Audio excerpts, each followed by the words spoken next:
Oke, terus. Nah ini kebebasan. Tadi kan untuk bisa mencapai sains kita butuh kebebasan berpikir. Einstein menyarankan, karena kalian ini manusia merdeka, cobalah sekali setiap hari biarkan dirimu bebas berpikir dan bermimpi untuk dirimu sendiri. Kadang-kadang kita ini mimpi saja tidak berani. Kamu memenjara dirimu sangat sempit. Saya sebenarnya ingin ini Pak, tapi apa ya mungkin ya Pak. Ayo kamu sendiri yang memenjara dirimu sendiri. Ayo sekali-sekali, pokoknya ambil aja 1 menit, 2 menit dalam sehari. Kamu mimpilah sebebas mungkin, berpikirlah seliar mungkin. Berlatih untuk berpikir merdeka. Kenapa? Karena banyak orang, katanya Einstein, sedikit orang yang melihat dengan mata mereka sendiri dan merasa dengan hati, bukan hari, dengan hati mereka sendiri. Hari ini kita banyak mewakilkan orang lain untuk melihat, banyak mewakilkan orang lain untuk merasa. Untuk memahami sesuatu kita sering menurut orang itu, menurut orang ini. Loh, menurutmu sendiri mana? Kita terlalu sering mewakilkan, bahkan merasa juga mewakilkan. Katanya teman-teman di sana enak loh Pak. Lah kok katanya teman-teman, lah kamu sendiri gimana? Orang-orang itu seneng loh Pak kalau ke sana. Lah kok orang-orang, lah kamu sendiri seneng enggak ke sana? Kita sering enggak berani berpikir sendiri, memutuskan sendiri, melihat sendiri, merasa sendiri. Kayak gini kita teriak-teriak ingin kebebasan. Oh, kamu sudah dibebaskan tapi masih pinjam orang lain. Menganalisis sendiri tidak berani, melihat sendiri tidak berani, merasakan sendiri bahkan tidak berani. Kadang kamu tidak sreg dengan satu pendapat tapi mau bantah tidak berani. Kamu sudah memenjara dirimu, apalah aku, di mana levelku, aku ini masih mahasiswa, dan seterusnya. Oke, jadi orang yang berani berpikir bebas bukan karena langka, karena karena banyak penjara, banyak yang menghalangi, tapi dirinya sendiri ternyata tidak punya kualifikasi, tidak sanggup untuk berpikir bebas. Kalau tidak sanggup berpikir bebas, kamu tidak akan menemukan hal yang baru. Kehidupanmu tidak akan berkembang. Kalau kamu berpikir besar, berpikir bebas, ya kamu akan ketemu dengan, kalau bahasanya Einstein itu, mediocre mind. Mediocre mind itu pikiran-pikiran biasa. Kalau pikiran-pikiran biasa itu bisanya tunduk. Pak, biasanya memang begitu Pak di sini. Oh, yang selama ini dilakukan ini Pak. Oh, itu pikiran mediocre namanya. Hanya ikut saja yang selama ini jalan. Kamu tidak berani berpikir sendiri secara bebas. Pak, sebenarnya saya tidak sreg Pak, tapi ya mau gimana lagi, aturannya di sini begitu. Itu mediocre mind. Sebenarnya menurut saya absen 75% itu misalnya. Tapi ya harus begitu Pak, tidak boleh kalau tidak begitu. Ya sudah, mediocre mind. Jadi ikut saja, tidak kritis. Berpikir sendiri tidak bisa. Gimana caranya untuk bisa berpikir luas, merdeka, bebas? Hidupkan ini, imajinasi. Einstein itu, kalau kalian baca bukunya, teori-teori relativitasnya itu berawal dari imajinasi-imajinasi. Bayangkan kalau kita naik lift, terus liftnya dengan kecepatan sekian, karena ketika kita bergerak melebihi kecepatan cahaya dan teman kita diam, mungkin kita dari lantai 1 sampai lantai 10 ketemu teman kita yang sama, dia sudah tua, kita masih muda. Itu teorinya Einstein. Jadi dia berimajinasi begitu, nanti sampai lahir teori relativitas. Dari mana munculnya teori itu? Imajinasi. Katanya Einstein, imajinasi adalah preview dari hal-hal menarik di masa depan. Kalau orang tidak berimajinasi, tidak akan muncul banyak teknologi. Dulu sebelum ada laptop kayak gini, komputer itu besarnya sak lemari.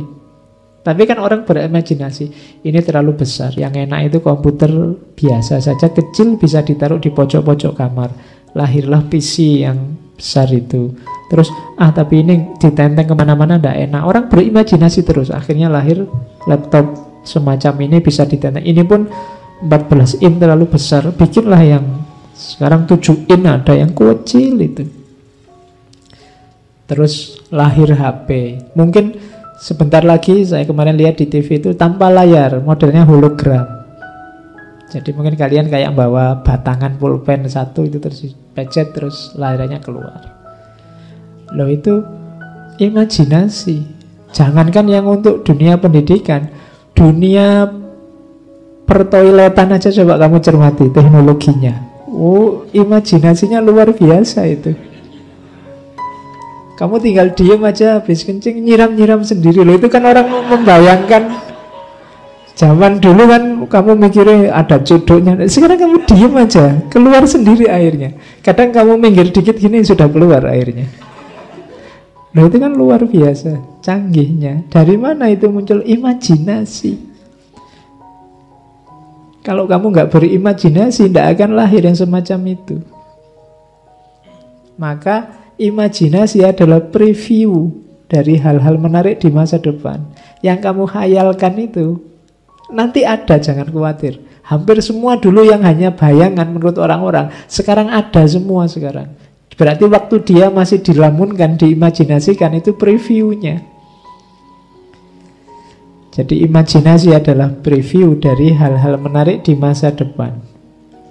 Makanya katanya Einstein, aku hanyalah seorang seniman yang dengan bebas menggambar imajinasiku. Imajinasi lebih penting daripada pengetahuan. Kalau pengetahuan itu terbatas, sementara imajinasi mengelilingi dunia, tidak ada batasnya. Imajinasi itu tidak bisa dicegah oleh apapun. Dalam dunia nyata mungkin kamu nembak ditolak, tapi dalam imajinasi kamu bisa gambar apa saja. Ya kan? Kamu bisa membayangkan nikah, punya anak, punya cucu, bisa membayangkan manten. Wong imajinasi. Siapa yang bisa menghalangi imajinasimu? Cuma kamu kan berimajinasi aja kadang kan nggak berani.